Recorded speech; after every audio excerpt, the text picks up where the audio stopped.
All right, we are back, and we are going to do a series on CAW. CAW stands for Computer Assisted Wagering. Pictured here is the godfather of CAWs, Bill Benter. Bill Benter, a Pittsburgh guy, middle-class background. In 1979, at age 22, drops out of college, moves to Las Vegas to become a card counter. And while Benter is out there, he gets involved with an international card counting team led by the Playboy punter Alan Woods. Benter says in 1980 he made about $80,000. Pretty good sum for a 23-year-old. They were successful as a card counting team out there, but by 1984, they end up in the Griffin book. They're blacklisted from all of Vegas in the Griffin Investigators book, and they were successful but exposed, so the jig is up as 1984 rolls around. After lots and lots of preparation, the team sets their sights on Hong Kong. Why did they choose Hong Kong for their wagering assault? Well, there's very large betting pools at Hong Kong to start with. You have a limited pool of horses, not a lot of horses shipping in and out. Only two real tracks there, Sha Tin and Happy Valley. You know, 17% takeout, no tax on exotic winnings or yearly winnings. The stewards there are very tough on corruption, but large betting pools out there. They decided that Hong Kong was the place to attempt a wagering assault on horse racing. Benter took a computer approach to it. In September of 1985, Benter arrives in Hong Kong with 3 IBM computers. They get a tiny, cheap hotel room. In 1986 is their first year betting horses there. 1986 is their first year betting horses there, and it was a failure. They started with a $150,000 bankroll, lost $120,000. Benter and Woods end up splitting up. Benter comes back from Hong Kong.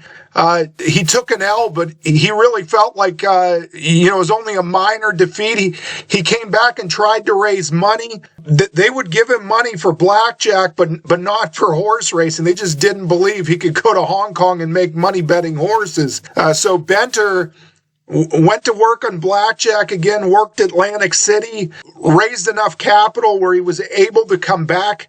He raised enough capital, a lot more prepared this time, was ready to come back for another assault on Hong Kong horse racing. After Benter's initial defeat in Hong Kong, he returns several years later, much better prepared, makes a couple of big adjustments, one of them being, rather than just making his own odds line and compared it against the public odds, he incorporates the public odds, kind of the wisdom of the crowd, into his algorithm. Secondly, he gets more experts on his team, one of them being Bob Moore, who is like a real trip handicapper, a specialist specializing in trips. And Bob Moore knew how to watch races, knew how to study replays, knew which trips were advantageous, which trips put horses at a disadvantage, how to quantify the trouble that horses had in the running of races. Very, very key information. And when added to the algorithm, made the algorithm so much stronger. Now, Bob Moore wasn't your kind of the blackjack card counter where you're trying to stay under the radar, trying to not be detected. He was more the personality of a traditional horse player. Even that's horse players traditionally, they're colorful wise guys. They're wise guys oftentimes with colorful personalities. Bob Moore was that to an extreme. You see here on his Wikipedia profile, it said Moore had worked with Woods and Benter. Moore was the trip handicapper. It said Moore made a fortune and was known for his flamboyance. Moore allegedly bought a bar from the owner to fire a manager who asked him to wait in line for a pool table. Another story about Moore involved a Hong Kong bar called the Flying Pig. After being annoyed with waiting for one of the 2 pool tables at the bar, Moore threatened the owners that he would purchase the Chinese restaurant downstairs and open a bar with 3 pool tables, which he did. According to Woods, such behavior costs more millions. More often wagered up to $2 million per day on horse races and received an annual return of 38%. In 1990, Moore was working with Woods. While the two had shared an apartment, Moore left Woods to work with Benter, who had a stronger betting system. You see here death. In 96, Moore had won approximately 40 million Hong Kong from a horse race. Moore later won additional races. He had a disagreement. He was cut off. He was in 97. They were all cut off. Moore took it hard. Moore went crazy and committed suicide. There's actually the South China Post. This is a news article from the South China Post. It's just titled "All Bets Off," November 2nd, 1997. It says, In the end, Bob Moore was the biggest loser in town. Reputedly one of the world's most successful punters, Moore committed suicide 2 weeks ago, having made and squandered millions. He died alone at the age of 44 in his apartment overlooking Happy Valley Racecourse. A week later, a few said goodbye at a pauper's funeral. Larger-than-life, self-styled legend and genius of the turf, New Zealand-born Moore was a high roller who had more lows than most. He struck it rich at happy... Okay, so it goes on, and Moore became like a public figure, where Benter always tried to keep a real low profile, always tried to stay under the radar, have a good reputation. Not so with Moore, and I think Benter learned about that, and Moore is key to this in a couple ways. One, these teams, they didn't need Bob Moore, but they need a Bob Moore. Not the Bob Moore, but a Bob Moore. They need skilled specialists, very good trip handicapper, really helped the algorithm. But in the end, remember, they got cut off in I think it was early 97, where they couldn't make, they were cut off from making phone and terminal internet bets, essentially. And they still could bet, but they had to bet like the retail bettor. They had to go fill out slips and bet in a shop. They lost the advantage when the Hong Kong Jockey Club cut them off, and a brash big mouth like Moore, who was, like I said, horse players tend to be colorful, wise guys, and Moore was that times 100, where the card counters, the card counting algo guys are real good at staying under the radar, keeping a low profile, good at not being seen. All right, so getting back to Bill Benter, this 1993 writing of his is the most substantive report that he has done on handicapping, I would say to date, that I know of and that I'm aware of. But you see it right here. Just from reading this, a very, very, very bright guy, very, very sharp with statistics, advanced statistics, obviously sharp with computers. We'll scroll through it here. And interestingly, he gives, when we get to the bottom of it here,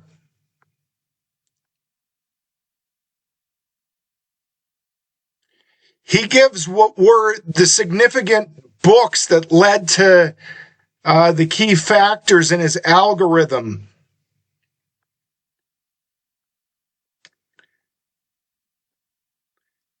It's here under appendix, handicapping references.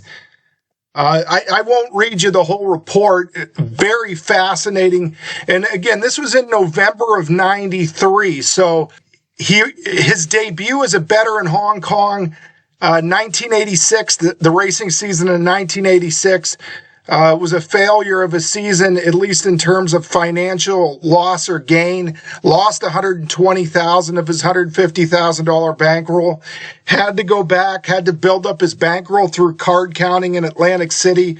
Had trouble raising money. No one believed that he was going to go to Hong Kong and win. That they didn't have the faith in him, and he got it done. But so 86 was his failed season.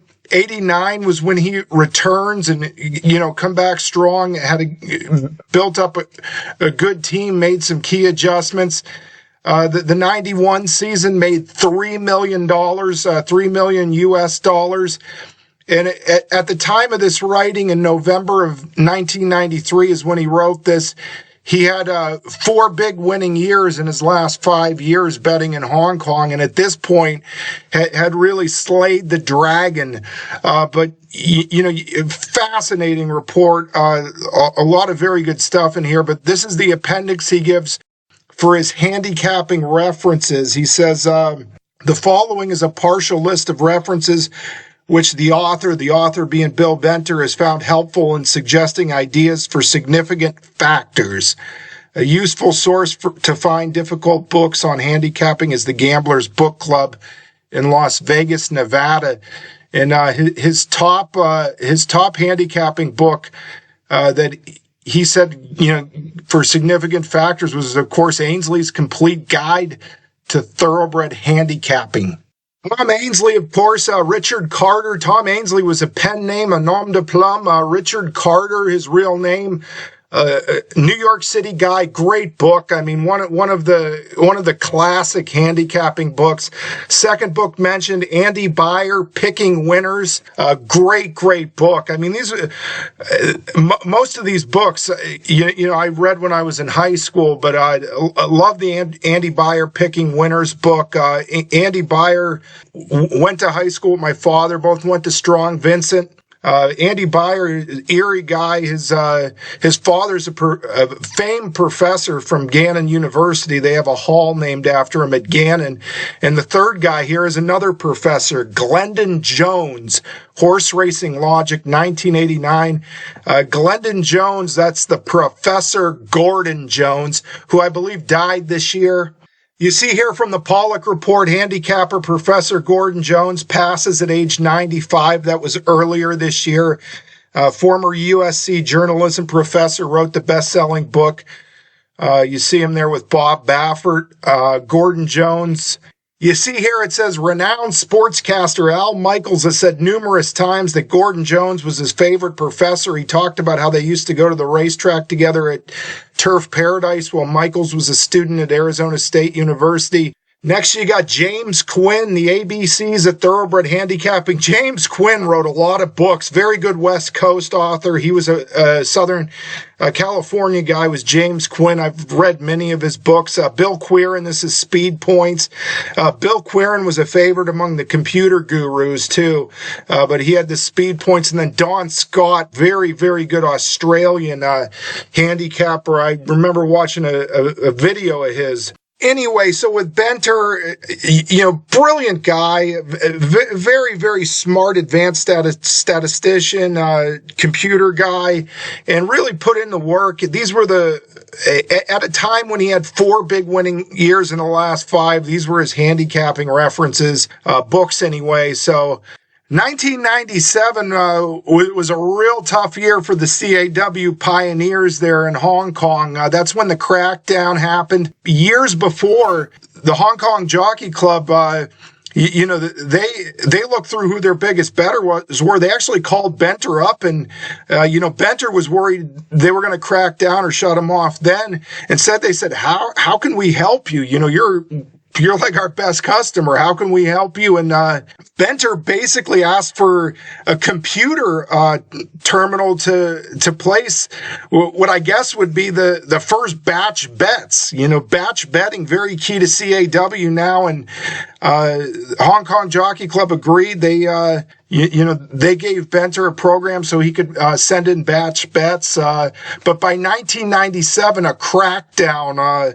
You saw that with Moore. Moore was one, Benter, Alan Woods. Those guys were no more phone betting or internet betting for them. They had to hire teams of runners and send in slips and worry about their runners getting robbed. And it was just a massive hassle.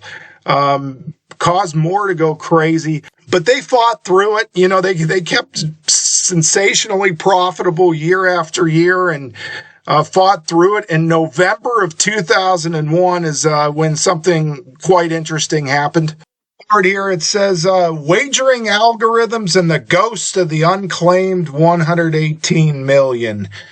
Bill Benter has made nearly $1 billion wagering on horse racing utilizing an algorithm he created to analyze up to 120 different variables on each horse entered in a particular race. In his first public interview at Bloomberg.com, Benter describes his ascension from counting cards at blackjack tables to hitting one of the largest paydays in the history of Hong Kong racing. It was November 6, 2001, when Benter placed a series of 51,000 bets on a mega jackpot called the Triple Trio, which requires gamblers to correctly select the first three finishers in three different races. With no individual correctly chose all 9 horses, the pot rolls over to the next card. On this day, the Triple Trio had been unclaimed for 6 consecutive cards, and the jackpot had grown to over 100 million Hong Kong dollars, about 13 million US dollars. When his algorithm correctly selected the 9 top finishers, Benter was thrilled. However, he had already decided not to cash in the winning ticket. It was more about the challenge than the prize money.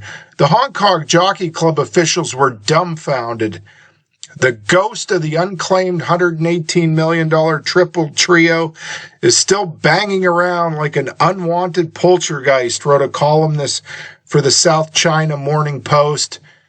Eventually, Benter wrote a letter to the Hong Kong Jockey Club, and while that letter remained unpublished, the money was donated to charity.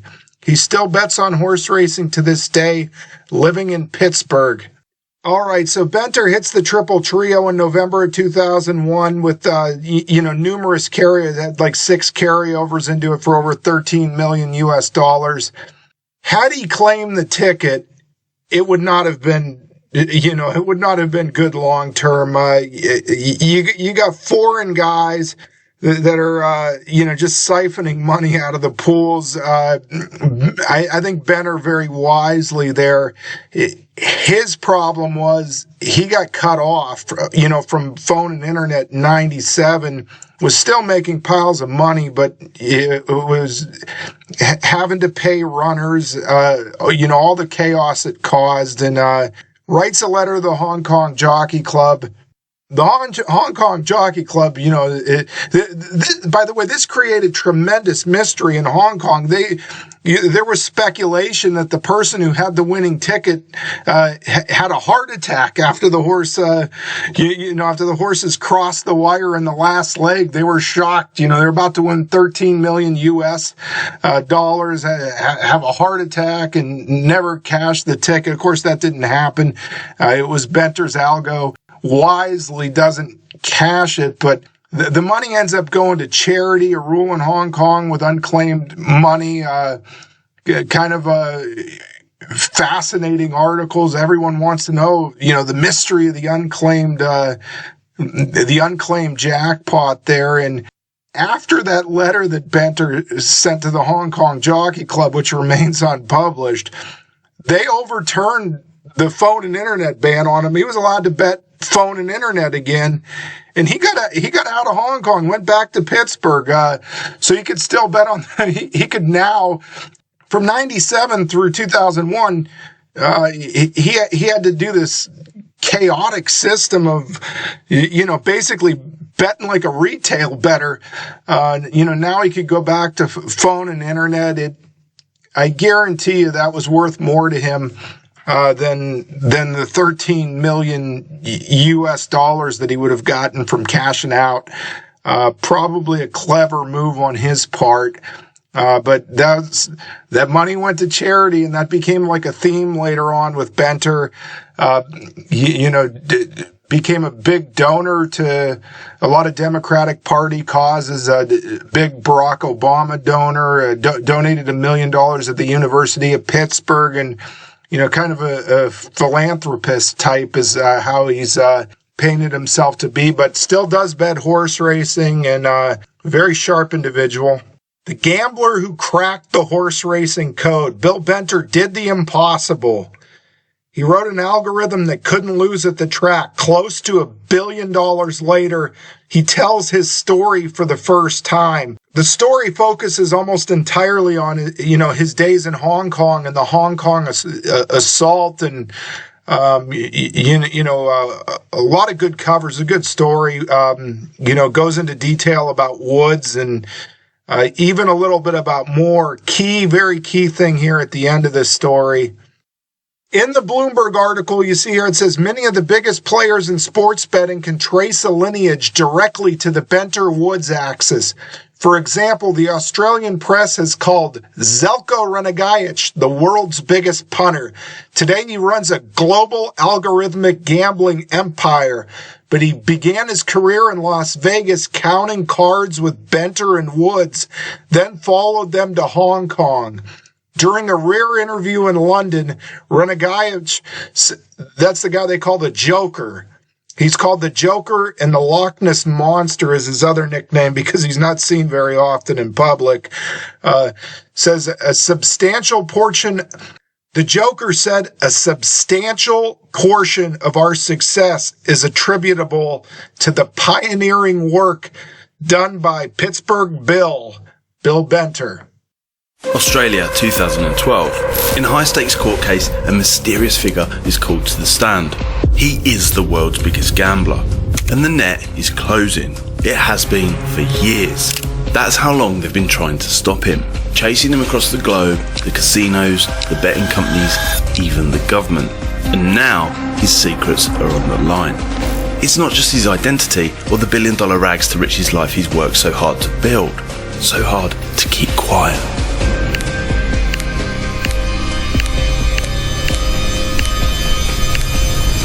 But the incredible system which made it all possible. If people knew, it would change the way they bet forever. For 30 years, he's walked the line between genius and obsession, between legit and illegal, between being Robin Hood and robbing John Doe. This is the man they call the Joker here in the Australian court documents. They say he made $52 million betting American horse racing over a 3.5 year period. $52 million in a 3.5 year period. We definitely will have plenty more on the Joker in subsequent videos in this series, but this is about the true pioneers of the CAW. The Playboy punter, Alan Woods, you see here, he liked to get it on. Some fascinating stuff on, his parties. He would throw he had harems and would throw orgies and, like to take ecstasy. And he claimed that his, famous sex drive was because he didn't work hard. He said that, a lot of the friends that he talked to, he didn't understand how they didn't have bigger sex drives, and he blamed it, they're out there working. And he said, he'll go to the toilet and win $1 million on a race, and it's nothing. He liked to get it on. But Alan Woods, the Playboy punter, and of course Pittsburgh Bill Benter, still they say bets horse racing to this day. Kind of like Pittsburgh Phil. Pittsburgh Phil is like the patron saint of the horse player. Pittsburgh Bill, razor sharp, and you gotta respect the hell out of him. But he might be more like the Bill Gates of the horse player instead of the patron saint like Pittsburgh Phil was. If you don't know who Pittsburgh Phil was, we've had a lot of stuff about Pittsburgh Phil, a personal hero of mine, and the patron saint of the horse player was Pittsburgh Phil. Pittsburgh Bill here. I wouldn't go that far with Pittsburgh Bill here. Pittsburgh Bill here, very brilliant man. May have even made more money than Pittsburgh Phil. Lived a lot longer than him too, but more of a Bill Gates than a patron saint, I'd say. And nothing against Bill Gates, I guess. But anyway, I hope you enjoyed the first part of our series on CAWs. We're going to get a lot deeper into this subject. We're going to go into rebates. We're going to talk about velocity and elite and all those outlets there. But Pittsburgh Bill, the founding father, the godfather of the CAWs, in Pittsburgh, a rich tradition of horse players, from the great Pittsburgh Phil to here's Art Rooney. Art Rooney owns the Pittsburgh Steelers. Well, Art Rooney's dead now, but he bought the Pittsburgh Steelers with profits that he made betting horses, according to legend. You see here in the 1930s, Rooney developed a national reputation for handicapping by scoring six-figure paydays multiple times at East Coast racetracks. The most famous of these large paydays was a 3-day run betting at 2 New York racetracks, in which he made at least $300,000. The moment was dubbed by columnists as Rooney's Ride, a streak that made him the most famous horse bettor or plunger in the parlance of the day in the nation. Rooney claimed he was able to regularly turn a profit legally at a racetrack. Anyway, Western Pennsylvania, definitely a lot of great bettors, from Pittsburgh Phil to Pittsburgh Art. He liked to be called Pittsburgh Art. Now we got Pittsburgh Bill, who we talked about a lot here. But hope you enjoyed it. We will have a lot more on the CAWs here in the future. Thank you for watching, everyone.